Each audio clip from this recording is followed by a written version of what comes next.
Hello everyone, welcome to our channel GS with Ashok. आज हम लोग देखेंगे बायोलॉजी का एक बहुत ही इम्पोर्टेंट टॉपिक जिसका नाम है ह्यूमन ब्लड। ठीक, इससे पहले अपना टॉपिक था सर्कुलेटरी सिस्टम का। आज टॉपिक है ह्यूमन ब्लड और ये बहुत ही इम्पोर्टेंट टॉपिक है और इससे रिलेटेड जो भी क्वेश्चन बनेंगे इस टॉपिक में वो भी हम लोग डिस्कस करेंगे। तो बिना किसी देरी के वीडियो को स्टार्ट करते हैं और इसमें हम लोग ब्लड ग्रुप और आरएच फैक्टर के बारे में भी डिस्कशन करेंगे। तो वीडियो को ध्यान से देखें, वीडियो को स्टार्ट करते हैं। तो ब्लड के बारे में हम लोगों को पढ़ना है, तो उससे पहले हम लोग ब्लड को देख लेते हैं कि ब्लड है क्या। तो ब्लड एक क्या है? Fluid connective tissue. ब्लड एक प्रकार का ऊतक है और वो भी कौन सा ऊतक है? Fluid connective tissue. ठीक है, फ्लूइड कनेक्टिव टिश्यू। ब्लड एक प्रकार का फ्लूइड कनेक्टिव टिश्यू है। ओके, अब अगर ब्लड के ह्यूमन ब्लड जो है उसकी अगर कंपोजिशन की बात करें हम लोग, तो कंपोजिशन में ह्यूमन ब्लड को दो पार्ट में डिवाइड किया जाता है। ह्यूमन ब्लड में दो चीज़ें पाई जाती हैं। एक तो पाया जाता है क्या? एक पाया जाता है प्लाज्मा और दूसरा पाया जाता है ब्लड के सेल्स। प्लाज्मा और इधर पाया जाता है दूसरी साइड ब्लड कॉर्पस्कल, कॉर्पस्कल्स। ठीक है, या इन्हें ब्लड सेल भी कह सकते हैं। तो दो चीज़ें ह्यूमन ब्लड में पाई जाती हैं। तो ये तो कंपोजिशन हो गया। अब इसमें जो प्लाज्मा है, प्लाज्मा कितना पाया जाता है? 55%। ओके, अगर टोटल 100% ब्लड है, ठीक है, तो उसमें 55% प्लाज्मा वाला पार्ट पाया जाता है और 45% ब्लड सेल्स वाला पार्ट पाया जाता है। और ब्लड सेल्स में क्या आ जाएंगी? ब्लड सेल्स में आरबीसी, डब्ल्यूबीसी और प्लेटलेट्स। ठीक, ये चीज़ें आ जाएंगी। ओके, अब अगर हम लोग बात करें, ये तो हो गया क्या? ब्लड का कंपोजिशन की ब्लड कौन कौन सी चीज़ों से मिलकर बना है। ठीक है, तो ब्लड में प्लाज्मा हो गया और कॉर्पस्कल्स हो गए यानी कि ब्लड सेल्स हो गई, उनमें आरबीसी, डब्ल्यूबीसी और प्लेटलेट्स हो गए। ठीक, अब हम लोग इसको डिटेल से पढ़ेंगे कि प्लाज्मा क्या है, ब्लड कॉर्पस्कल में आरबीसी, डब्ल्यूबीसी और प्लेटलेट्स क्या हैं, इनके बारे में हम लोग डिस्कस करेंगे। इन्हीं से क्वेश्चन बनते हैं। तो सबसे पहले देखते हैं ब्लड प्लाज्मा। ठीक है, क्योंकि ब्लड प्लाज्मा 55% है, तो ब्लड प्लाज्मा कितना है? ब्लड में है 55%। ठीक है, ब्लड के अंदर जो प्लाज्मा है, ब्लड प्लाज्मा प्लाज्मा है कितना है? यहीं पे लिख दे रहा हूँ, 55%। ठीक, अब इसका कंपोजिशन देखते हैं, इसके अंदर क्या क्या पाया जाता है। अब प्लाज्मा जो है वो अपने आप में तो क्या है? अपने आप में तो 100% है, अपने आप में 100% है। ओके, अब इसमें पाया क्या क्या जाता है? इसमें सबसे ज़्यादा पाया जाता है वाटर, क्योंकि ये प्लाज्मा क्या है? Liquid part of the blood, liquid part of the blood. इसका मतलब क्या हुआ कि जो रक्त में कोशिकाएं पाई जाती हैं जो आरबीसी, डब्ल्यूबीसी और प्लेटलेट्स के रूप में, और बाकी लिक्विड वाला पार्ट पाया जाता है वो प्लाज्मा वाला पार्ट है। और प्लाज्मा में खुद प्लाज्मा के अंदर जो वाटर है सबसे ज़्यादा मात्रा में 92% केवल क्या पाया जाता है? वाटर पाया जाता है। 92% ठीक है। और इसमें पाया जाता है प्रोटीन पाए जाते हैं। प्रोटीन कौन कौन से पाए जाते हैं, अब ये भी क्वेश्चन है। तो इसमें प्रोटीन पाए जाते हैं फिब्रिनोजन, फिब्रिनोजन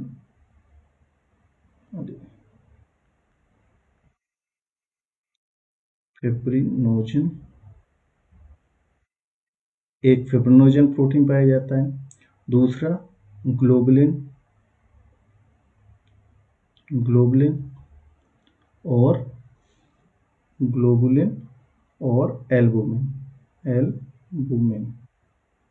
तो ये 3 क्या पाए जाते हैं? प्रोटीन। ये प्लाज्मा के अंदर देख रहे हैं, तो 90% तो पानी पाया गया। फिर 10% में प्रोटीन पाया जाता है, और प्रोटीन के अलावा इसमें पाए जाते हैं मिनरल। ठीक है, तो मिनरल कौन कौन से पाए जाते हैं? जैसे कि सोडियम, कैल्शियम और क्लोरीन, ये सारे, मैग्नीशियम, ये सारे क्या है? मिनरल्स पाए जाते हैं। किसके अंदर? प्लाज्मा के अंदर। तो इसका कंपोजिशन ये होता है। और प्लाज्मा क्या है? लिक्विड पार्ट है। और प्लाज्मा का अगर काम पूछा जाए, काम, प्लाज्मा करता क्या है? प्लाज्मा का काम है ट्रांसपोर्टेशन का।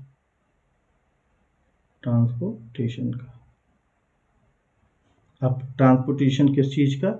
जो भी हम लोग खाते हैं मटेरियल, कुछ भी खाना खाते हैं, तो उसमें जो भी मिनरल्स हैं, विटामिन्स हैं और चीज़ें हैं, जैसे कि हॉर्मोन्स हैं, हॉर्मोन्स भी सिक्रीट होते हैं, वो भी, इन सब का ट्रांसपोर्टेशन कौन करता है? प्लाज्मा ही करता है। ठीक है, तो ये किसका ट्रांसपोर्टेशन करता है? जैसे कि हॉर्मोन्स का, मिनरल का, मिनरल्स का, वेस्ट प्रोडक्ट का, इन सब का क्या करता है? ट्रांसपोर्टेशन करता है, और ईटीसी। तो इसका काम क्या है? ट्रांसपोर्ट, एक जगह से दूसरी जगह तक चीज़ों को पहुंचाना है। ठीक है, और इसका कंपोजिशन हम लोगों ने देख लिया। अब इसमें एक चीज़ और देखनी है कि जो ये प्रोटीन है, इनका काम क्या है? इसके अंदर जो ये 3 प्रोटीन पाई जाती हैं, इनका काम क्या है? तो सबसे पहले फाइब्रोनोजन। फाइब्रोनोजन का काम क्या है? ब्लड क्लॉटिंग में, ब्लड को क्लॉट करने में मदद करता है, ब्लड क्लॉट में सहायता प्रदान करता है। ब्लड क्लॉट यानी कि रक्त का थक्का जमाने में ये प्रोटीन काम करता है। और अगर फाइब्रोनोजन की बात करें, तो ये प्रोटीन जो है बनता कहाँ है? ये प्रोटीन बनता है लिवर में। ठीक है, लिवर में बनता है फाइब्रोनोजन, और लिवर में एक प्रोटीन और बनता है, हेपरिन। तो जो फाइब्रोनोजन का जो काम है ब्लड क्लॉट कराना, और इसका काम है ब्लड क्लॉट होने से बचना। लेकिन ये बॉडी के अंदर करता है हेपरिन, और बॉडी के बाहर कट लग जाता है तो ये ब्लड को क्लॉट करा देता है, यानी कि रक्त को बहने से रोक देता है। फिर उसके बाद देखते हैं अगर ग्लोबुलिन, दूसरा प्रोटीन है ग्लोबुलिन। तो ग्लोबुलिन का काम क्या है? ये काम करता है डिफेंस मैकेनिज्म।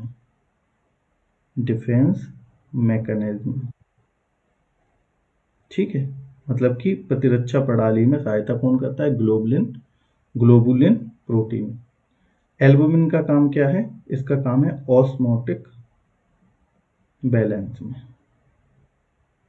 ठीक है, तो ये तो इन प्रोटीन के काम हो गए। ठीक है, तो प्लाज्मा के बारे में हम लोगों ने क्या क्या देखा? प्लाज्मा जो है ह्यूमन रक्त में, मानव रक्त में पाया जाता है 55%।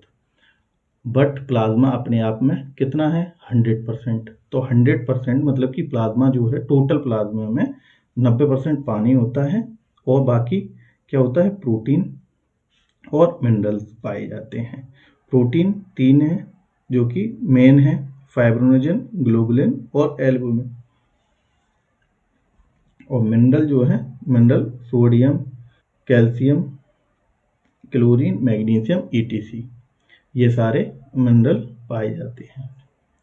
ठीक है, बाकी प्लाज्मा में और भी चीज़ें पाई जाती हैं, जैसे कि लिपिड्स हैं, एसिड हैं, लिपिड्स हैं, काफ़ी सारी चीज़ें और भी पाई जाती हैं। ठीक है, अमीनो एसिड्स हैं, ये सारी चीज़ें भी पाई जाती हैं। तो मेनली ये हम लोगों को याद रखना है प्लाज्मा में। ओके, अब देखते हैं नेक्स्ट। अब देखते हैं ब्लड सेल्स के बारे में, क्योंकि ह्यूमन ब्लड का हम लोगों ने क्लासिफिकेशन किया ना, तो उसमें क्या किया था कि एक तो प्लाज्मा वाला पार्ट ये हम लोगों ने क्या कर लिया? डिस्कस्ड। अब इसकी बारी है, ठीक है, क्योंकि ब्लड सेल्स की बारी। तो ब्लड सेल्स जो हैं, सबसे पहले तो ब्लड सेल्स जो हैं वो कितनी हैं? 3 प्रकार के हैं, जिसमें कि आरबीसी और डब्ल्यूबीसी और तीसरी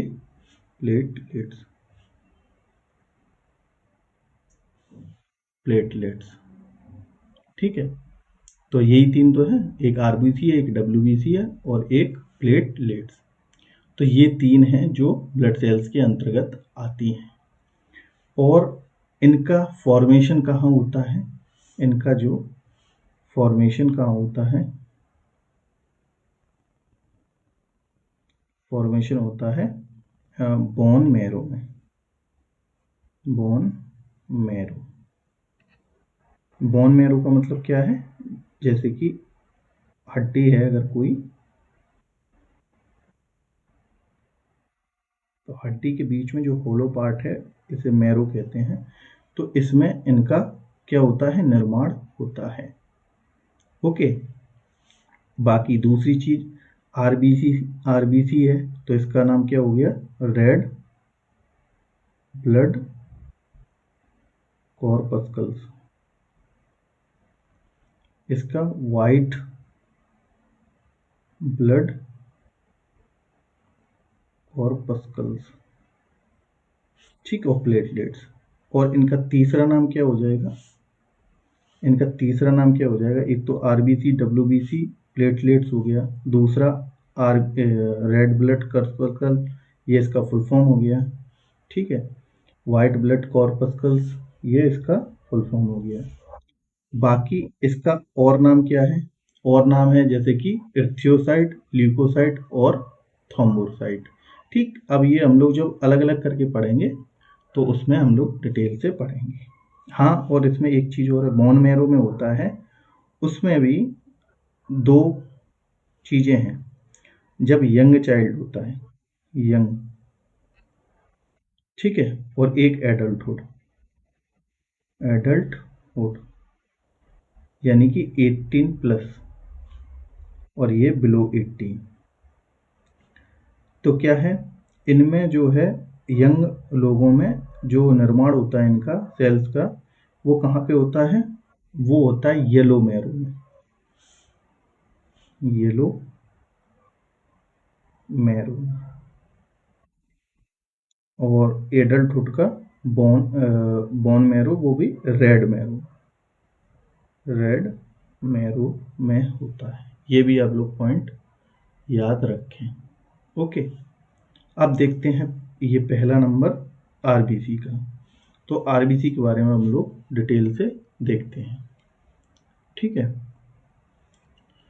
तो आरबीसी में सबसे पहले हम लोग देखेंगे आरबीसी यानी कि रेड ब्लड सेल्स या रेड ब्लड कॉर्पस्कल्स। अब इसके बारे में देखेंगे। सबसे पहले तो इसका दूसरा नाम क्या है? जैसा कि मैंने बताया था, इसका दूसरा नाम क्या है? इरिथ्रोसाइट्स। इरिथ्रो का मतलब क्या हुआ? रेड, और साइट्स का मतलब क्या हुआ? सेल। इरिथ्रोसाइट मतलब कि रेड ब्लड सेल्स, इसका ये दूसरा नाम हो गया। ओके, और ये कितने मात्रा में पाए जाते हैं, मतलब कि इनका नंबर कितना होता है? ये 5.5 मिलियंस के 5.5 मिलियन के अप्रोक्स पाए जाते हैं। इनका अब निर्माण की बात की जाए, फॉर्मेशन, ये हम लोगों ने देख लिया, बोन मैरो में होता है, बोन मैरो में।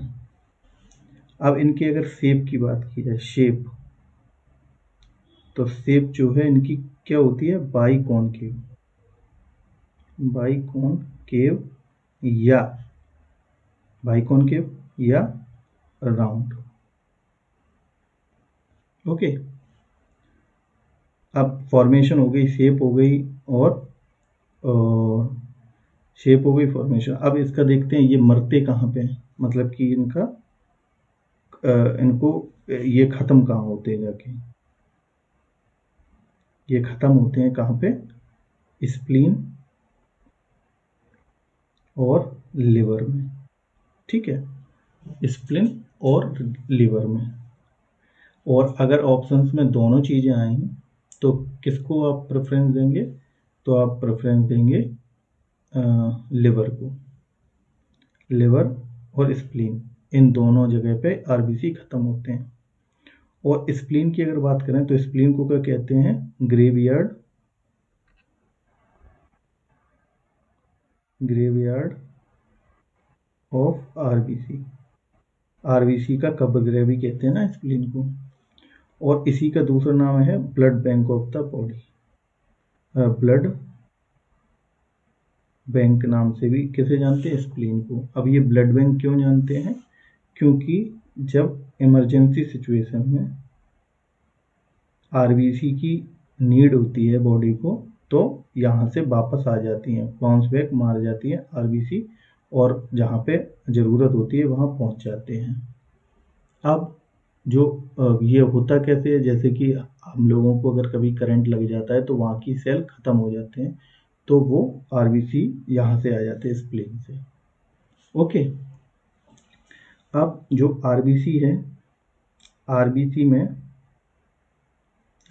इनमें क्या होता है, जैसे कि ये सेल्स है ना, तो सेल में, इस सेल में न्यूक्लियस नहीं पाया जाता। आरबीसी वाले में, आरबीसी जो है इनमें क्या होता है? न्यूक्लियस नहीं होता है, नो न्यूक्लियस, नो न्यूक्लियस। तभी इनको क्या कहते हैं? ई न्यूक्लिएटेड, न्यूक्लिएटेड।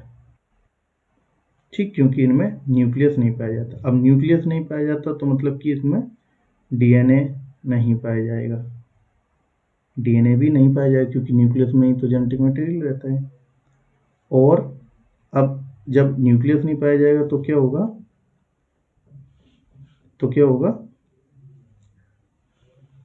यहाँ लिख देते हैं, अगर न्यूक्लियस नहीं है सेल में, न्यूक्लियस नहीं है तो क्या ये सेल का डिवाइड नहीं होगा, डिवाइड नहीं होगा। सेल डिवीजन मतलब कि माइटोसिस नहीं होगी। ठीक है। और आरबीसी जो है, अब जो है माइटोसिस नहीं होगी। और बट एक एक्सेप्शन ये है, स्टार पॉइंट ये है कि दो प्रजातियां हैं, दो प्रजाति जिनमें क्या आरबीसी में, जिनके ब्लड में आरबीसी है और उनमें क्या न्यूक्लियस पाया जाता है, न्यूक्लियस जो है वो पाया जाता है। अब कौन कौन सी वो प्रजातियां हैं? वो हैं दो। पहला है कैमल और दूसरा है लामा। तो ये दो प्रजातियां हैं, इनमें आरबीसी में, इनके आरबीसी में क्या न्यूक्लियस पाया जाएगा। ओके। अब नेक्स्ट पॉइंट आरबीसी में क्या है? आरबीसी का जो रेड ब्लड सेल्स हैं, इनका लाइफ स्पान कितना होता है, मतलब ये कितना जीवित रहती है, लाइफ स्पान। ये इनका लाइफ स्पान होता है 120 डेज का, इनका क्या होता है? लाइफ स्पान होता है। ठीक है। तो ये चीज़ें हम लोगों ने देख ली। इसका क्या क्या देख लिया? इसका दूसरा नाम एरिथ्रोसाइट नाम से भी जानते हैं। संख्या इतनी होती है। फॉर्मेशन बोन मैरो में होता है। शेप इसका बाई कॉनकेव और राउंड, मतलब कि बाई कॉनकेव इस टाइप का, और राउंड तो ये है ही। ये ख़त्म कहाँ होती हैं? ख़त्म होती हैं स्प्लीन और लिवर में। और स्प्लीन को ग्रेवयार्ड ऑफ द आरबीसी कहते हैं और ब्लड बैंक भी कहते हैं। और आरबीसी में न्यूक्लियस नहीं पाए जाते। आरबीसी ऐसी सेल है जिनमें न्यूक्लियस नहीं पाया जाता है। न्यूक्लियस नहीं पाया जाएगा तो माइटोसिस नहीं होगा। माइटोसिस यानी कि सेल का डिवीजन नहीं होगा, और सेल डिवीजन नहीं होगा तो क्या होगा? ये सेल नंबर में नहीं बढ़ेंगे, और जो इनमें डीएनए भी नहीं पाया जाता, मतलब कि जेनेटिक मटेरियल भी नहीं पाया जाएगा। बट ये एक्सेप्शन देख लिया हम लोगों ने कि ये कैमल और लामा के आरबीसी में न्यूक्लियस पाया जाता है। इसका लाइफ स्पान 120 डेज होता है। ओके। तो ये तो हमने सारे आरबीसी के बारे में जितना भी जो है पूछा जाता है फैक्ट वो हम लोगों ने देख लिए, तो इन्हीं से क्वेश्चन बनते हैं। ओके, अब एक चीज और देख लेते हैं कि अब एक चीज ये देख लेते हैं कि आरबीसी में जो है इनका कलर रेड होता है। आरबीसी का कलर क्या होता है? रेड होता है, ये लिखा भी है। तो क्यों होता है? क्योंकि इसमें क्या पाया जाता है? हीमोग्लोबिन। आरबीसी में क्या पाया जाता है? हीमोग्लोबिन। ठीक है, हीमोग्लोबिन।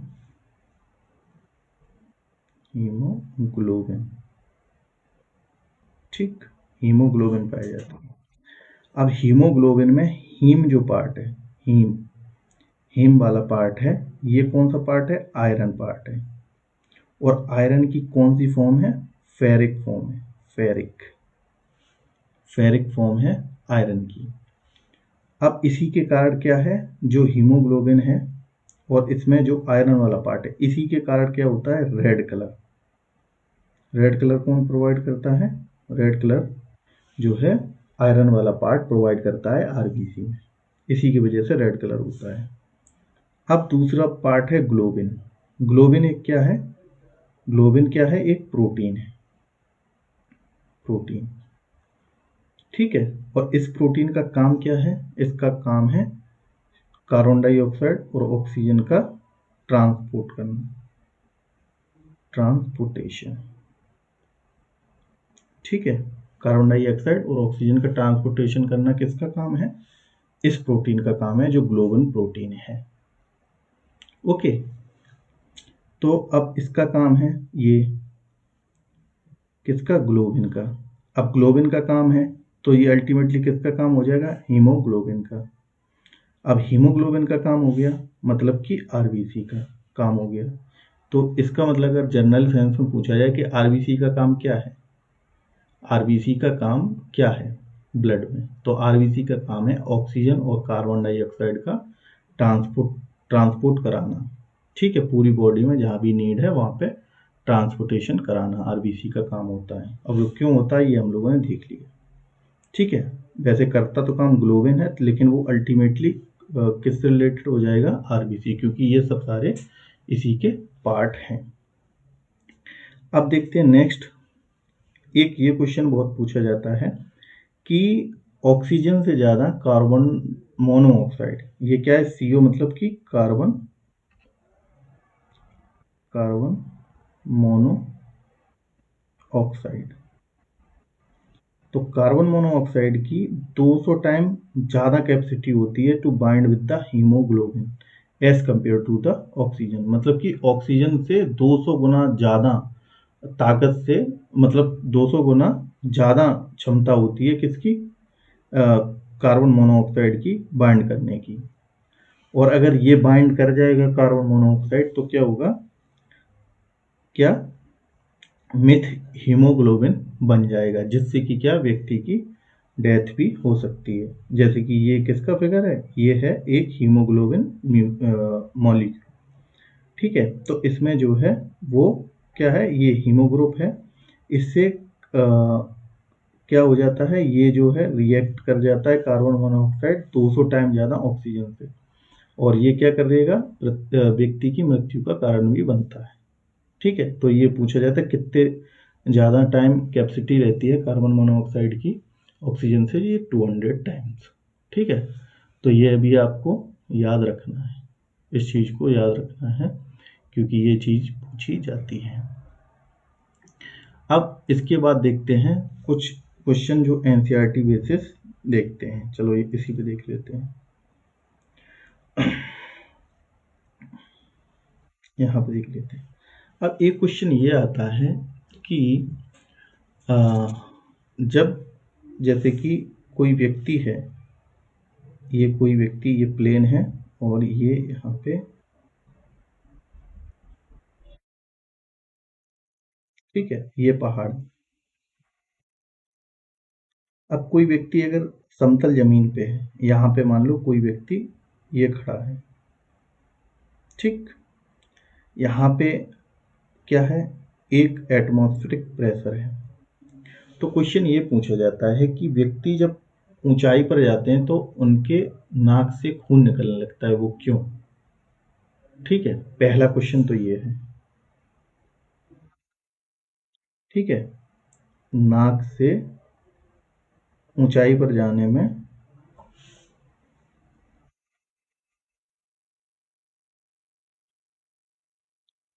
ऊंचाई पर जाने से नाक से खून क्यों निकलता है? ठीक, पहला क्वेश्चन ये। तो इसका कारण क्या है कि कोई भी लिक्विड है या एयर है, कोई भी चीज़ है, वो चलती कहाँ है? हाई प्रेशर से लो प्रेशर की तरफ। ये चीज़ हम लोगों को पता है, कॉमन सेंस वाली बात है कि कोई भी चीज़ हाई प्रेशर से लो प्रेशर की तरफ मूव करेगी। अब यहाँ पे जब ज़मीन पे था व्यक्ति और फिर ये व्यक्ति चढ़ गया कहाँ पे? ये गया यहाँ पे बैठ गया, इस जगह पे ऊपर। ठीक, इस जगह पे बैठ गया, ये इस पॉइंट पे। तो यहाँ पे क्या है? यहाँ पे तो एक एटमॉस्फेरिक प्रेशर है, लेकिन यहाँ पे क्या हुआ? हवाएं का कंपोजिशन यानी कि गैसों का कंपोजिशन जो है वातावरण में कम हो गया। ठीक है, गैसियस जो कंसंट्रेशन है वो कम हो गई कहाँ पे? वातावरण में, जिससे क्या हुआ? एटमॉस्फेरिक प्रेशर जो है वो कम हो गया। ठीक है, तो यहाँ पे मान लो 1 एटीएम प्रेशर था, यहाँ पे मान लो या 0.9 हो गया। ठीक, 0.9 हो गया। तो अब क्या हुआ? यहाँ पे तो बॉडी और बाहर का प्रेशर मेंटेन था, कोई दिक्कत नहीं हो रही थी, ब्लड अंदर ही था। अब यहाँ पे क्या हुआ? बाहर वाला प्रेशर जो है वो कम हो गया और बॉडी का प्रेशर ज़्यादा हो गया, जिससे कि क्या हुआ? जो ब्लड जो है वो नाक से निकलने लगा। ठीक, तो ये तो कारण ये हो गया, समझ गए आप लोग? दूसरा एक क्वेश्चन ये आरबीसी से रिलेटेड ये पूछा जाता है कि जब ऊंचाई पर जाते हैं तो ये माथे पर और गालों का कलर लाल क्यों हो जाता है? ठीक है, ये भी एक क्वेश्चन पूछा जाता है, एनसीईआरटी में दिया हुआ है। तो इसका कारण क्या है? इसका कारण है, अब जैसे कि यहीं पे बता दे रहा हूँ। ठीक है, तो उसका कारण क्या है? जैसे कि व्यक्ति यहाँ पे खड़ा था, ठीक, यहाँ पे उसे नॉर्मल ऑक्सीजन मिल रही थी, जितनी भी नीड थी उसकी मिल रही है। और जब वहाँ पे ऊपर गया, यहाँ पे मान लो ये फिर दोबारा से यहाँ पे चला गया। ठीक, तो यहाँ पे क्या हुआ? एक गैसों का कंसंट्रेशन कम हुआ और एटमॉस्फेयर कम हो गया। ठीक, ये चीज़ समझ गए। अब यहाँ पे एक एटीएम प्रेशर था, यहाँ पे मान लो ऑक्सीजन की परसेंटेज थी 21%। ओके, क्योंकि वातावरण में ऑक्सीजन है, नाइट्रोजन 78% है और कार्बन डाइऑक्साइड है 0.03%। तो ये क्या है? यहाँ पे है, ये जमीन पे है और ऊपर गया तो क्या हुआ? इनका कंसंट्रेशन कम हुआ, तो ऑक्सीजन का कंसंट्रेशन भी क्या हुआ? कम हो गया। ऑक्सीजन का भी तो कंसंट्रेशन कम हो जाएगा। अब इससे हुआ क्या? और इसकी बॉडी को नीड है इतनी की 21% ही की। ठीक है, 21% ही की है मान लो। ठीक, या मान लो इसे 100% यहाँ पे मान ले रहे, कुछ भी मान लो, चलो 21% की थी और यहाँ पे ऐसे मिल रही है कम, लेकिन बॉडी को तो पूरी चाहिए 21%, तो वो उसकी सांस फूलने लगेगी। ठीक है, क्योंकि उसे ऑक्सीजन की मात्रा उसके बॉडी में कम होगी, तो सांस क्या है? तेजी से चलने लगेगी। ब्लड जो है पंप तेजी से करेगा, क्योंकि जल्दी जल्दी सब जगह कहाँ पे पहुंच जाए? पूरी बॉडी में ऑक्सीजन पहुंच जाए हर जगह, क्योंकि कमी हो रही है ना ऑक्सीजन की।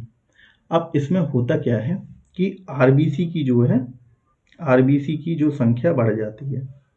क्यों बढ़ जाती है? क्योंकि ऑक्सीजन की मात्रा को पूरा करने के लिए। तो ऑक्सीजन की मात्रा को पूरा करना है, क्योंकि यहाँ पे तो नॉर्मल मिल ही रही थी, अब यहाँ पे लेकिन कम हो गया, तो आरबीसी की संख्या यहाँ पे बढ़ने लगी। अब आरबीसी की संख्या जो है वो बढ़ने तो लगेगी। अब लेकिन मैंने एक चीज ये बताई थी आरबीसी में कि इसमें न्यूक्लियस नहीं होता है, तो ये कैसे बढ़ जाएगी जनसंख्या? इसकी मतलब ये टूट कैसे जाएगा सेल? तो ये भी क्वेश्चन आता है कि सेल में सेल का डिवीजन नहीं होता। आरबीसी जो है वो टूटते नहीं है, नंबर्स में बढ़ते हैं, ये नंबर्स में बढ़ने लगते हैं। अब कैसे बढ़ने लगेंगे? वही blood bank of the body, वहां से आ जाएंगे वापस। ठीक है, तो ये आरबीसी जो है नंबर्स में बढ़ने लगेंगे, जिससे क्या हो जाएगा? ब्लड की सप्लाई पूरी हो जाए इस वजह से। और इस प्रोसेस को क्या कहते हैं, आरबीसी की संख्या जो बढ़ जाती है इस प्रोसेस को कहते हैं, वो क्वेश्चन पूछ जाता है पॉलीसाइथीमिया। पॉलीसाइथीमिया,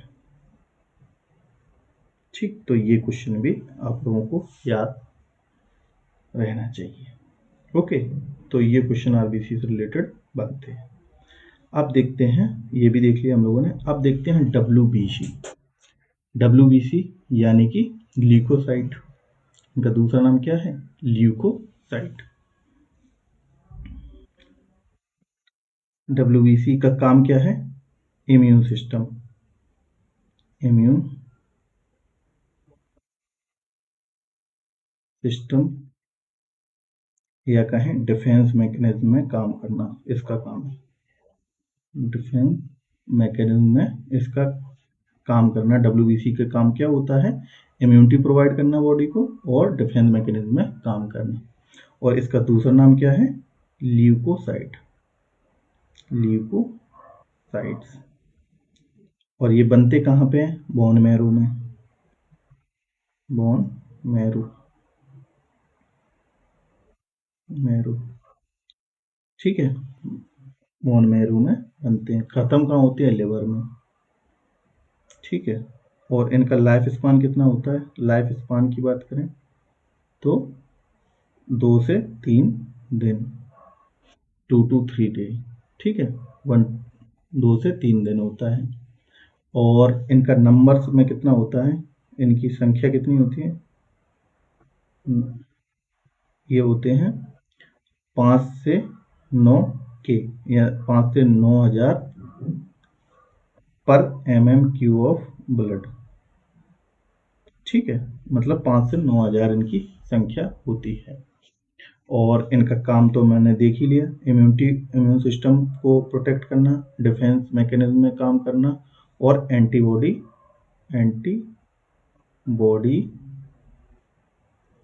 प्रोडक्शन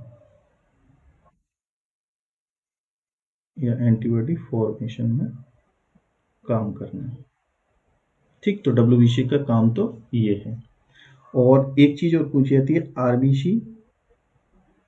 आरबीसी और डब्ल्यूबीसी, इसका रेशियो पूछा है। तो इसका रेशियो होता है 600:1, ठीक। ये भी आपको याद रखना है कि आरबीसी और डब्ल्यूबीसी का जो है रेशियो क्या होता है।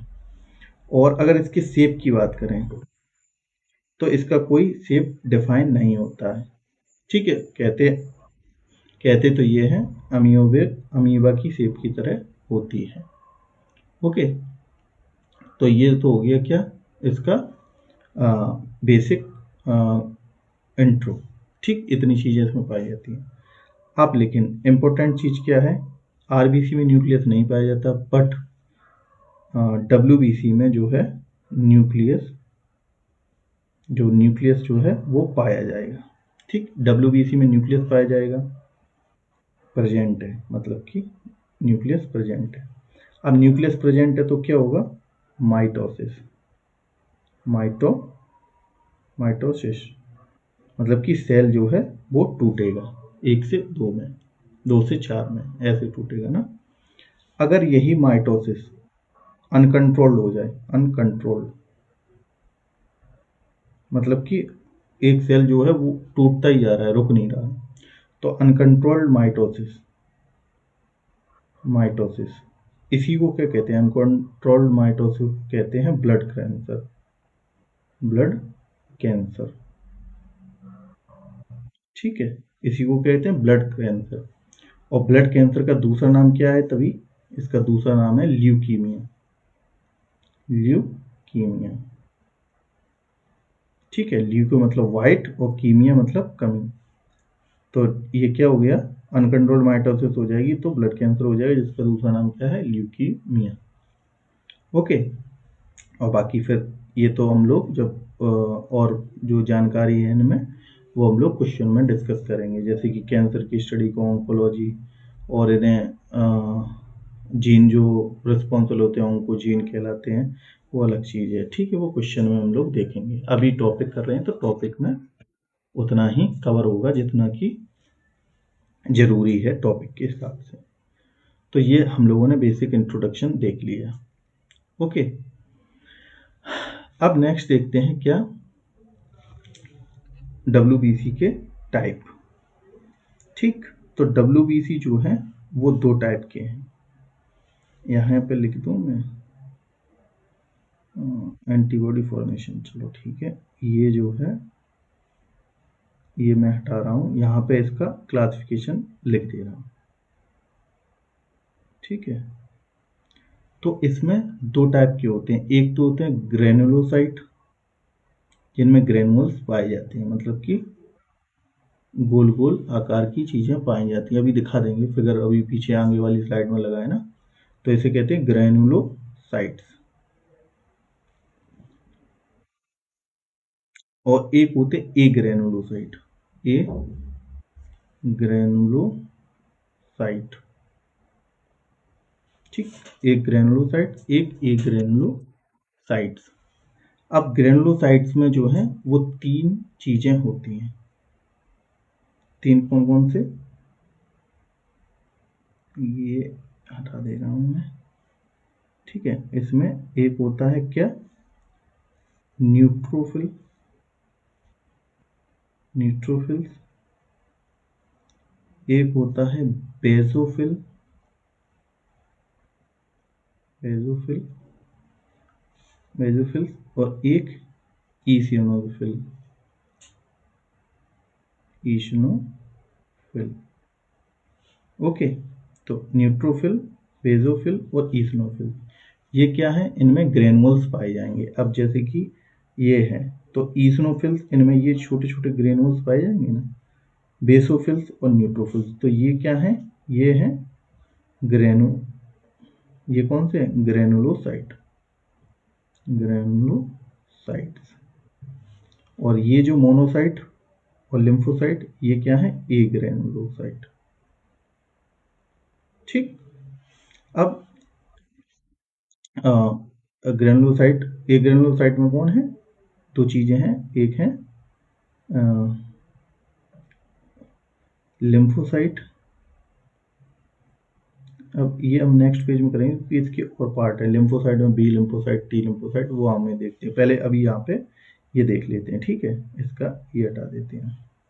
तो न्यूट्रोफिल्स की अगर बात करें तो सब WBC में जो सबसे ज़्यादा नंबर्स में पाए जाते हैं वो ये न्यूट्रोफिल्स होते हैं। तो इनका नंबर मैक्सिमम इन नंबर्स में सबसे ज़्यादा पाए जाने वाले ये सेल है। और इनका काम क्या है, न्यूट्रोफिल सेल्स का, इनका काम क्या है, इनका काम है जो फॉरेन पार्टिकल आया है, यानी कि इन्फेक्शन आया, उसे खत्म करना। फॉरेन पार्टिकल के खिलाफ इन्फेक्शन आया है, उसे खत्म करना, मेनली बैक्टीरियल। ओके, तो इसका काम क्या हो गया, ये सबसे ज़्यादा नंबर में पाए जाते हैं और फॉरेन पार्टिकल को, ये फॉरेन पार्टिकल से लड़ने में मदद करते हैं ये सेल। फिर उसके बाद बेसोफिल्स, तो नंबर में सबसे कम कौन होते हैं, बेसोफिल सेल्स। और इनका काम क्या है, एलर्जी इन्फेक्शन से बचाना। जो एलर्जी होती है ना, एलर्जी से बचाना, एलर्जी इन्फेक्शन से बचाना इसका काम है, इससे बचाना है। अब ईसनोफिल्स का काम क्या है, ये क्या करता है, ये रजिस्ट करता है एलर्जिकल रिएक्शन, या और मेनली कौन सी एलर्जिकल रिएक्शन, जो वॉर्म से होती हैं, जो वॉर्म से होने वाली एलर्जिकल रिएक्शन है, उनसे मदद करता है। अब इसके बाद ए ग्रेनुलोसाइट। ठीक, अब यहाँ पे मैं लिख दे रहा हूँ ए ग्रेनुलोसाइट में, ये दोनों क्या है, ए ग्रेनुलोसाइट, ए ग्रेनुलो, ये हम लोग डिस्कस कर चुके हैं इनके बारे में। अब ए ग्रेनुलोसाइट्स के बारे में देखते हैं। तो ए ग्रेनुलोसाइट्स में देखा जाए तो जो मोनोसाइट है ये क्या है, ये देखो ये क्या है, साइज में सबसे बड़ी, पहली चीज जो साइज में जो सबसे बड़ा कौन है, साइज में सबसे बड़े सेल, ये होते हैं कौन, मोनोसाइट। ओके। और इनका काम, इनको इनका दूसरा नाम भी है, इन्हें कहते हैं पुलिशमैन, पुलिशमैन के नाम से भी इन्हें जानते हैं। ओके। और ये क्या करते हैं, मेनली टीबी के बैक्टीरिया के अगेंस्ट काम करते हैं, मतलब कि क्या करते हैं, इसको खत्म कर देते हैं, यानी कि फैगोसाइटोसिस करते हैं, फैगोसाइटोसिस, साइटोसिस, फैगो मतलब खत्म करना, सेल को मतलब कि फैगोसाइटोसिस मतलब कि सेल को खत्म करना। अब दूसरी चीज है लिम्फोसाइट। लिम्फोसाइट क्या है, ये सबसे छोटे होते हैं, स्मॉलर इन साइज, स्मॉलेस्ट। पहली चीज तो ये सबसे स्मॉलेस्ट होते हैं, और इनमें दो प्रकार के ये होते हैं, ये दो प्रकार के हैं ना, एक बी लिम्फोसाइट, एक टी लिम्फोसाइट, एक बी लिम्फोसाइट, एक टी लिम्फोसाइट। ठीक है। अब बी लिम्फोसाइट का काम क्या है, एंटीबॉडी प्रोडक्शन, एंटीबॉडी प्रोडक्शन। और टी लिम्फोसाइट का काम क्या है, इनका काम है जो इन्फेक्शन है उसे को कंट्रोल करना, इन्फेक्शन है जो इन्फेक्शन को कंट्रोल करना। ठीक है। अब अगर हम लोग देखा जाए तो क्या होता है, जैसे एड्स होता है, एड्स एक वायरल डिजीज है, क्योंकि human immuno virus HIV virus है ना, तो उसमें क्या इफेक्ट क्या होता है, उसमें ये जो टी टी लिम्फोसाइट सेल है ये इन्फेक्ट होती हैं, जो कि इन्फेक्शन के अगेंस्ट काम करती हैं, ये क्या हो जाता है, यही डैमेज हो जाती है। ओके। जिससे कि इम्यूनिटी जो है हम लोगों की खत्म हो जाती है HIV होने से। तो ये हो गया। अब देखते हैं ये लिम्फोसाइट है जो वो कैसे काम करती है, उसका स्ट्रक्चर दिया गया है। ठीक है, कि ये अगर इन्फेक्टेड सेल ये है, ये आएगी एलर्जिकल कॉम्प्लेक्स यहाँ पे, तो क्या होगा, ये टी सेल्स जो है और हेल्पर टी सेल्स हैं ये काम करेंगी, और ये माइटोसिस में हो जाएगी, और ये नंबर्स बढ़ जाएंगी, और ये इन्फेक्टेड सेल को ख़त्म कर देंगी, सेल को डेड कर देंगी। ओके। ये एक डायग्राम है कि इम्यून रिस्पॉन्स कैसे होता है। अब देखते हैं प्लेटलेट्स। प्लेटलेट्स जिसका दूसरा नाम क्या है, थ्रोम्बोसाइट। ठीक। तो इनका काम क्या है, इनका केवल ये काम है, प्लेटलेट्स सहायता करती हैं ब्लड क्लॉटिंग में, ब्लड क्लॉटिंग में ये सहायता करती हैं, ब्लड का थक्का मतलब रक्त का थक्का जमाने में ये काम करते हैं। तथा प्लेटलेट्स का काम और क्या है, बॉडी का जो टेम्परेचर है, बॉडी टेम्परेचर को कंट्रोल करना। ठीक है। अब बॉडी टेम्परेचर को कंट्रोल करना, तभी क्या होता है, जो डेंगू है ना, डेंगू जब होता है तो क्या होता है, बुखार आता है बहुत तेजी से, तो यही इन्फेक्ट होता है प्लेटलेट्स। ओके।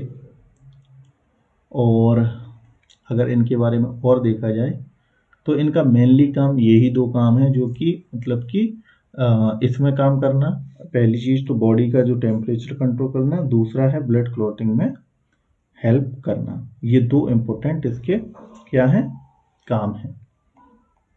अब उसके बाद अगर हम लोग नेक्स्ट देखें, इसके बाद अगर हम लोग नेक्स्ट देखें तो इसके बारे में ये हम लोगों ने देख लिया। अब अगर हम लोग देखें कोगुलेशन ऑफ ब्लड, मतलब कि जो ब्लड है, ब्लड का थक्का जमाने में कौन कौन सी चीज़ें जो हैं वो हेल्प करती हैं। ठीक है, यानी कि ब्लड का थक्का कैसे जमता है वो देखते हैं, और कौन कौन सी इसेंशियल हैं ब्लड को क्लॉट करने के लिए, और इसकी क्या साइकिल है वो भी हम लोग देखेंगे, मैकेनिज्म भी देखेंगे कि कैसे ब्लड जो है वो क्लॉट होता है। ठीक है, तो ब्लड क्लॉटिंग के लिए ब्लड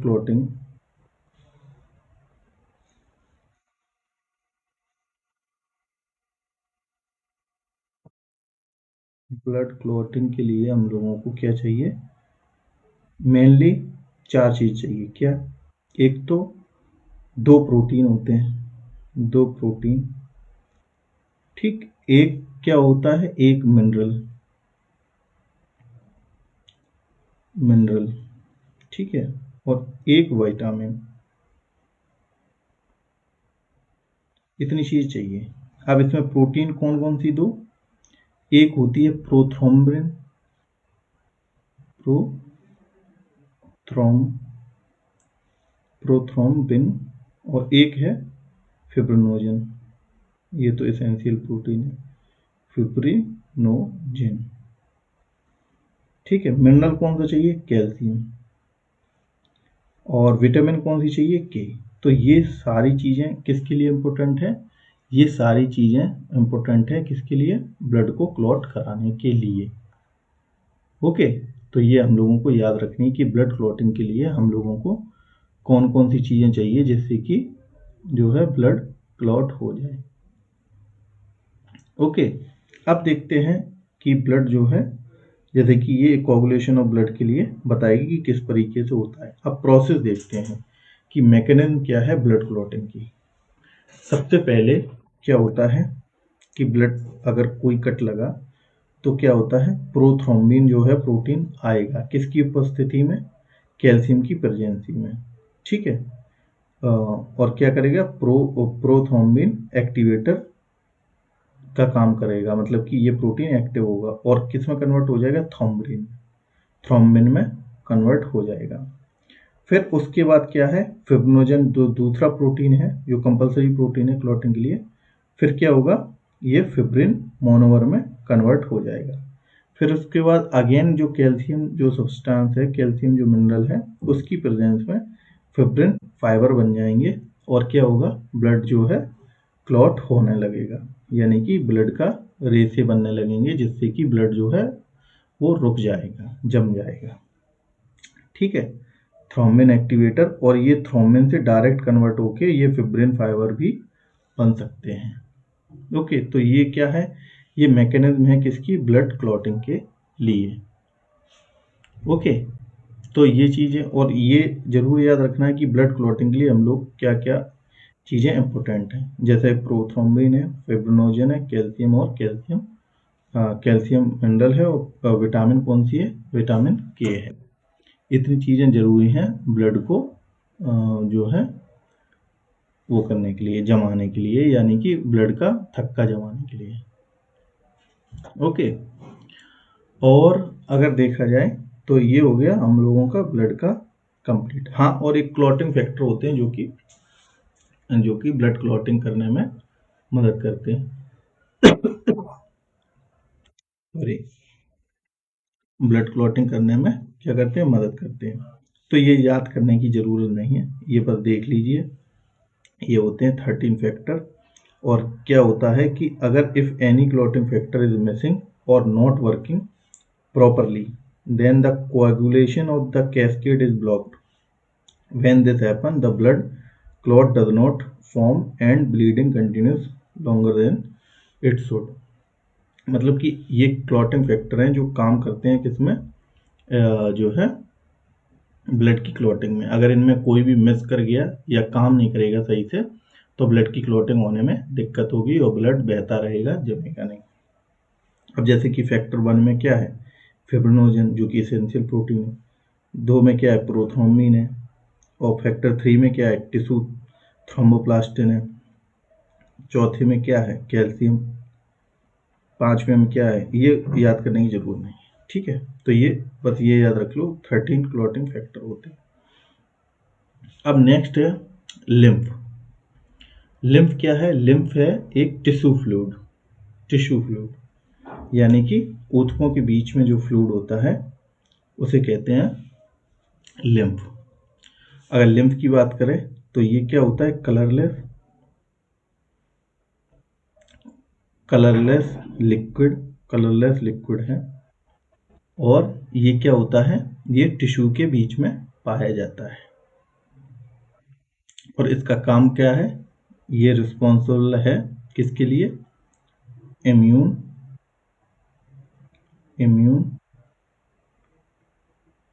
रिस्पॉन्स के लिए, बॉडी के इम्यून रिस्पॉन्स के लिए ये रिस्पॉन्सिबल है। ओके। और लिम्फ का काम क्या है, लिम्फ का और काम क्या है, एक तो ये है लिम्फ इम्यून सिस्टम को रिस्पॉन्स करवाने में मदद करना, और ये कैरी भी करता है, इट कैरीज क्या, जो न्यूट्रिएंट्स हैं एंड हार्मोन हैं, उनको भी जो है वो ट्रांसपोर्ट करने में मदद करता है। ठीक है, तो ये लिम्फ हो गया। तो लिम्फ क्या है, ये क्या है, लिम्फ एक टिश्यू फ्लूइड है, मतलब कि टिश्यू के बीच में पाए जाने वाला फ्लूइड है। जैसे कि दो टिश्यू है, इनके बीच में पाए जाने वाला लिक्विड क्या होता है, लिम्फ होता है। ठीक है, अब नेक्स्ट देखते हैं ब्लड ग्रुप के बारे में। तो सबसे पहले तो ये देखते हैं कि ब्लड ग्रुप को दिया किसने, तो blood group is given by Landsteiner, Karl Landsteiner द्वारा दिया गया है। ठीक है, तो जो ब्लड ग्रुप्स हैं इनमें क्या होता है, सबसे पहले ये देखते हैं। तो ब्लड ग्रुप में दो चीज़ें होती हैं, एक तो होता है एंटीजन और एक होता है एंटीबॉडी।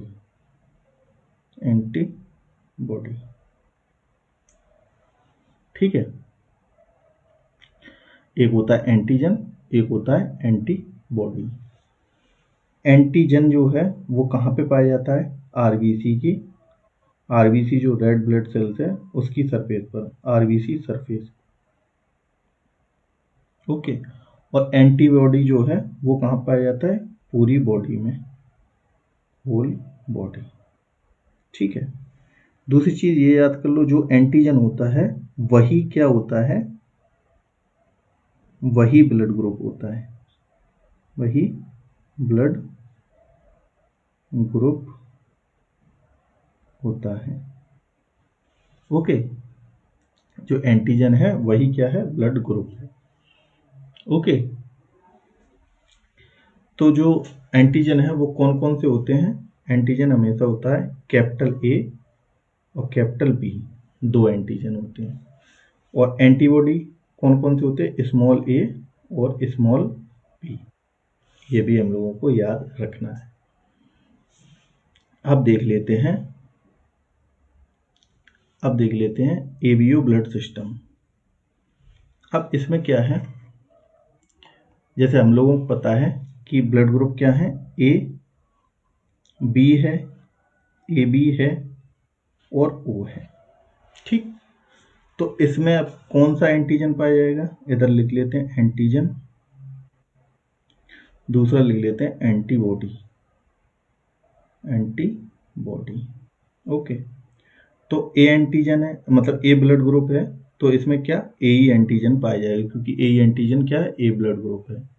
बी वाले में बी, और ए बी वाले में क्या होगा, ए बी वाले में, अब ए बी तो कोई ब्लड ग्रुप एंटीजन नहीं है, ए है या बी है, तो इसका मतलब इसमें ए होगा और बी होगा। ठीक है, क्योंकि एंटीजन तो दो ही होते हैं ना, ए और बी। और ओ है, अब ओ तो कोई है ही नहीं एंटीजन, तो इसमें मतलब कि कोई भी एंटीजन नहीं होगा। ओके, इतनी बात समझ में आ गई। अब एक चीज और देखते हैं, जैसे मान लो कोई पर्सन है कोई, इसका ब्लड ग्रुप मान लो ए है, ये क्या है, ब्लड ग्रुप है, ये ब्लड ग्रुप है, और इसे हमने क्या दे दिया, ए ही ब्लड ग्रुप दे दिया, तो इसे कोई दिक्कत नहीं, ये तो आराम से, क्योंकि ए ही था और ए ही मिल गया, कोई दिक्कत नहीं। फिर क्या हुआ, कोई पर्सन सेकंड है,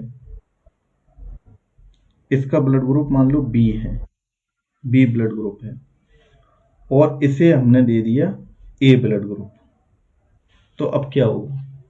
अब क्या होगा? अब तो ये मतलब मैच नहीं करेगा, मतलब कि अब इसमें क्या होगा? इसमें होगा कि ब्लड का मतलब कि एग्लूटिनेशन हो जाएगा, ठीक है, सेल जो है वो डैमेज हो जाएंगे।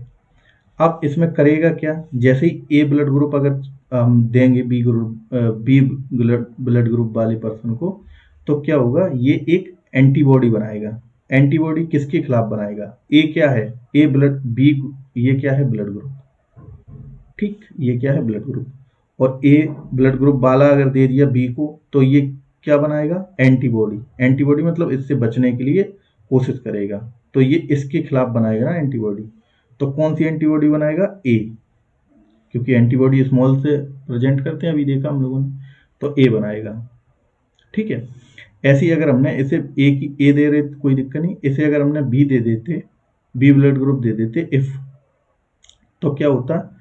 ये क्या बनाता है? इसके अगेंस्ट ये एंटीबॉडी बनाता क्या? स्मॉल बी, ठीक है, क्योंकि इसके ये इन्फेक्शन है ना इसके लिए, तो ये चीज हम लोग समझ गए। अब देखते हैं, जैसे कि ए एंटीजन है, तो ए एंटीजन के लिए एक जो है इन्फेक्शन क्या होगा, यानी कि एंटीबॉडी क्या बनाएगा? ए एंटीजन ये बनाएगा बी, ठीक है, क्योंकि देखो ए वाला किसके खिलाफ बनाएगा? बी के खिलाफ, और बी वाला ए के खिलाफ बनाएगा एंटीबॉडी, ठीक है। और ए बी अगर किसी का ब्लड ग्रुप है ए बी, तो अगर ए वाला चढ़ाएंगे तो क्या होगा? ये एंटीबॉडी बनाएगा बी वाली, लेकिन ये बी वाला तो प्रेजेंट है, तो बी की कोई दिक्कत ही नहीं। बी वाला अगर चढ़ा देंगे तो क्या होगा? इसमें ये एंटीबॉडी बनाएगा बी, तो ये भी पहचान जाएगा, मतलब कि इसमें कोई भी एंटीबॉडी नहीं बनेगी, क्योंकि इसमें दोनों प्रेजेंट है ना, इस वजह से तो इसमें कोई भी एंटीबॉडी नहीं बनेगी। तभी तो इसे क्या कहते हैं? यूनिवर्सल रिसिपिएंट कहते हैं।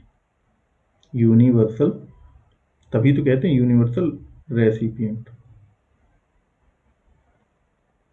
मतलब कि सर्वग्राही तभी कहते हैं इसको। और इसमें तो कोई एंटीजन ही नहीं है, तो इसमें चाहे एंटीबॉडी ए हो चाहे बी हो, कोई मतलब नहीं। तो इसमें क्या होता है? इसमें दोनों तभी क्या होती हैं? एंटीबॉडी होती हैं, ठीक है। तभी ओ वाला ब्लड ग्रुप जो है वो केवल ओ ही वाला ब्लड ग्रुप चलाएगा, क्योंकि अगर ए चलाया तब भी इसमें एंटीबॉडी है ए के खिलाफ, बी वाला चढ़ाया तो बी में भी है, ए भी चढ़ाया तब भी है, तो ओ को केवल ओ वाला ही देगा। और जो ओ वाला ब्लड ग्रुप है यूनिवर्सल डोनर, इस वजह से कि इसमें एक भी एंटीजन नहीं है, तो ये कौन से भी ब्लड ग्रुप को दे सकते हैं, तभी इसे क्या कहते हैं? Universal donor.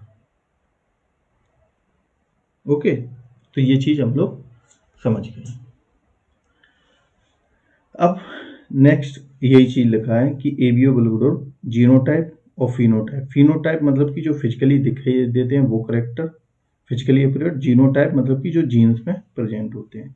अब हम लोगों ने ओ का फिनोटाइप्स क्या हो जाएगा? ओ रहेगा, ए का ए ही रहेगा, और बी का बी रहेगा, ए बी का ए बी रहेगा, ठीक। जीनोटाइप फिनोटाइप ये करेक्टर है।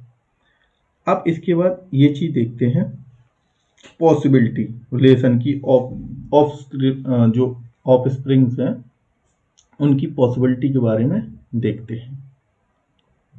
ओके, तो हम लोगों ने देखा फिनोटाइप।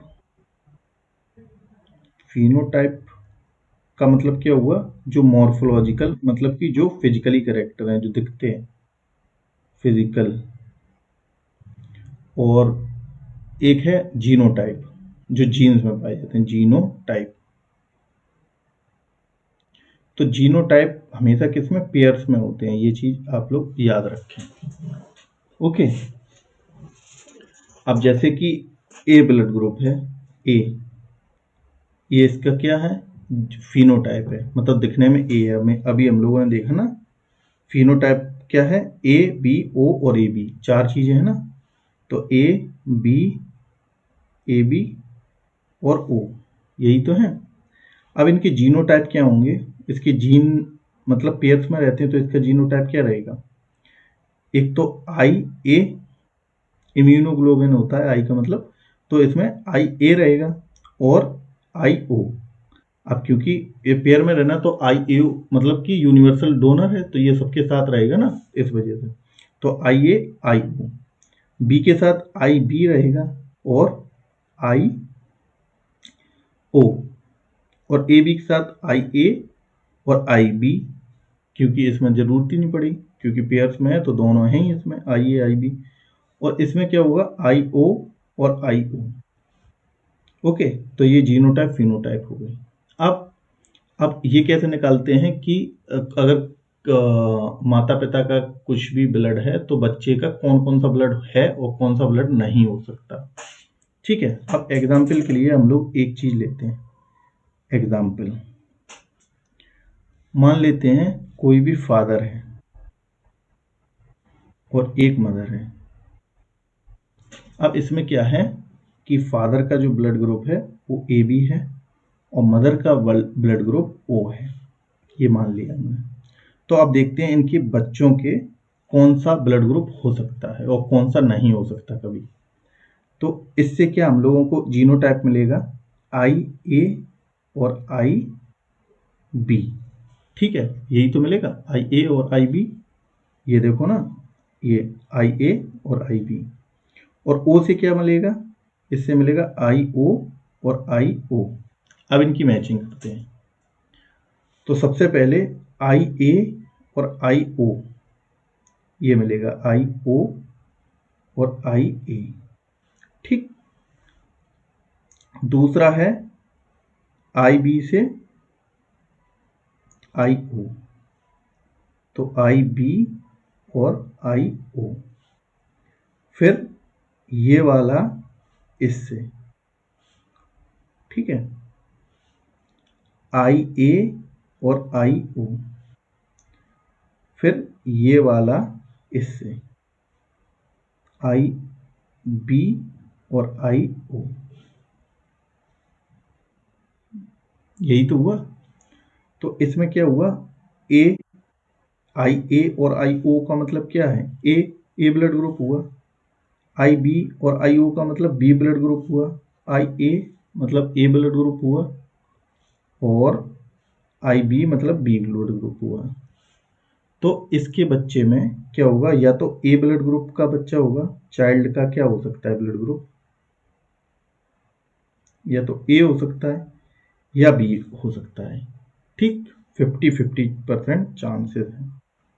ठीक है, इसका ओ नहीं हो सकता, ए बी नहीं हो सकता, ओ नहीं होगा और ए बी नहीं होगा।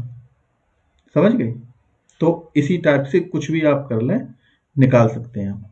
उसी की ये क्या दी है, लिस्ट दी है। ठीक है, अगर पेरेंट दोनों के क्या है, ओ ब्लड ग्रुप है तो ऑफस्प्रिंग का ओ ही होगा। और होगा क्या क्या नहीं, जब ओ में अगर यहीं पे पहला देख लो, इसमें अगर हम देखेंगे तो इसका क्या होगा, आई ओ और आई ओ। इसका भी क्या होगा, आई ओ और आई ओ। ठीक, अब ये कुछ भी मैच कराओ बनेगा क्या, आई ओ और आई ओ। इसका भी क्या करेंगे, आई ओ एंड आई ओ, मतलब कि अल्टीमेटली बनेगा ओ ही ब्लड ग्रुप। तो इसका मतलब इसमें ओ ही बनेगा, ये आ गया सही। तो होगा क्या क्या नहीं, ये क्या ऑफस्प्रिंग इम्पॉसिबल ब्लड ग्रुप। तो अब ए बी और ए बी तो आएगा नहीं इसका, तो मतलब कि ये सही है।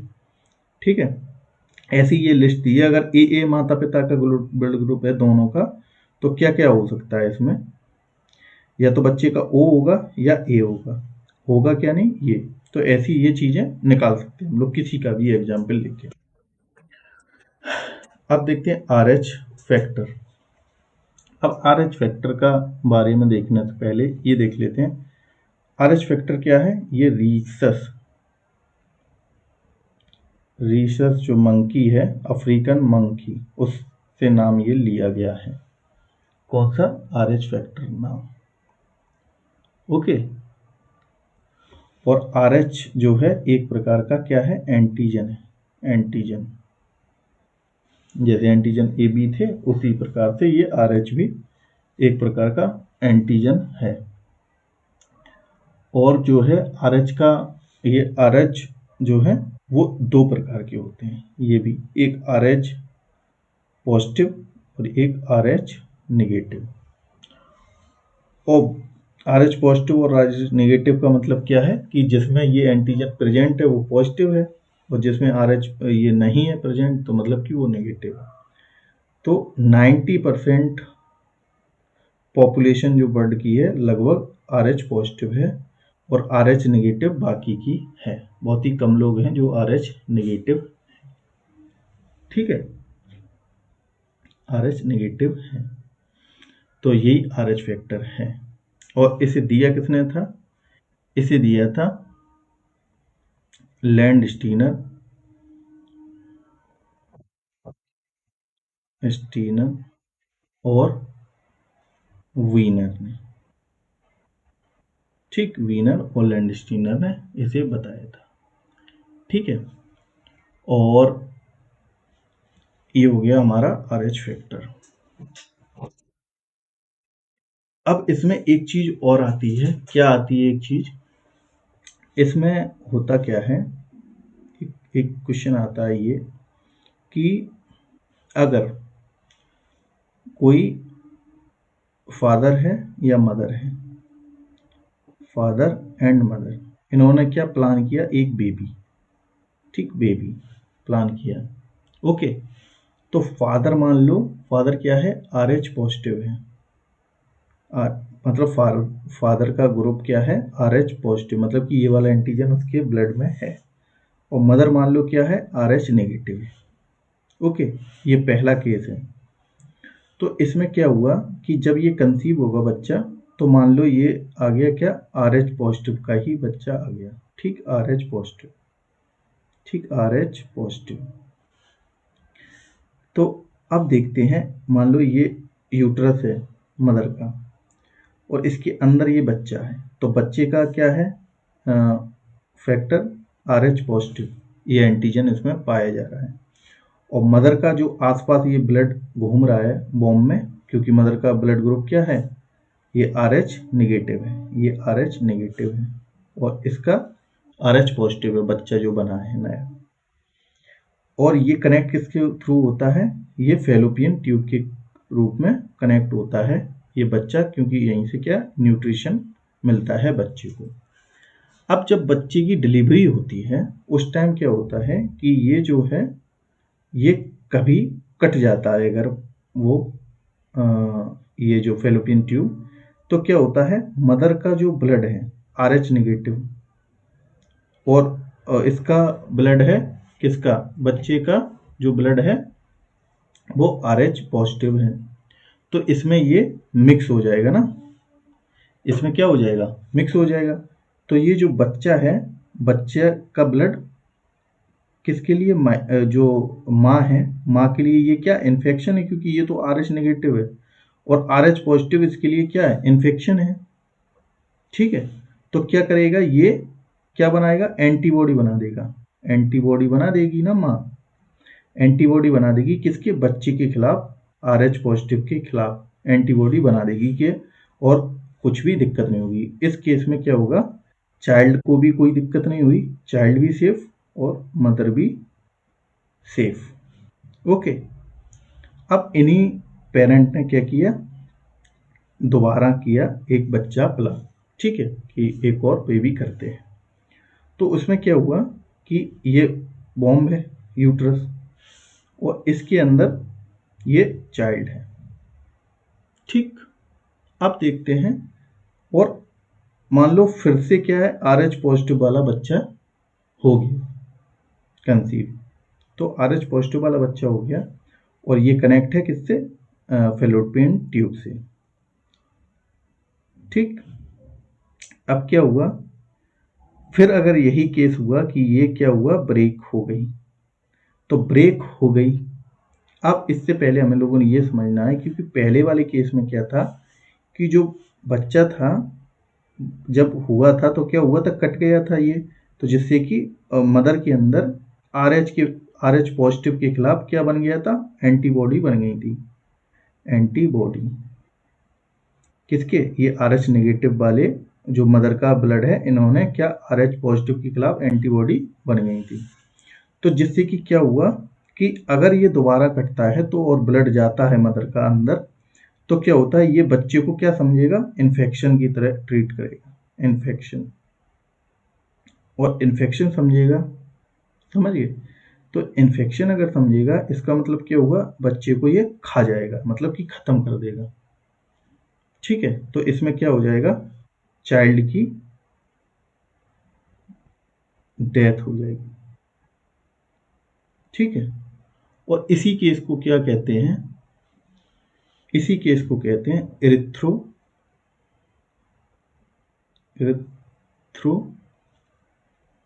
इथ्रोब्लास्टोसिस, ब्लास्टोसिस,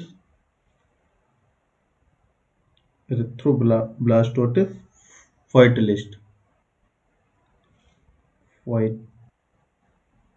फॉइटलिस्ट, फॉइटलिस्ट।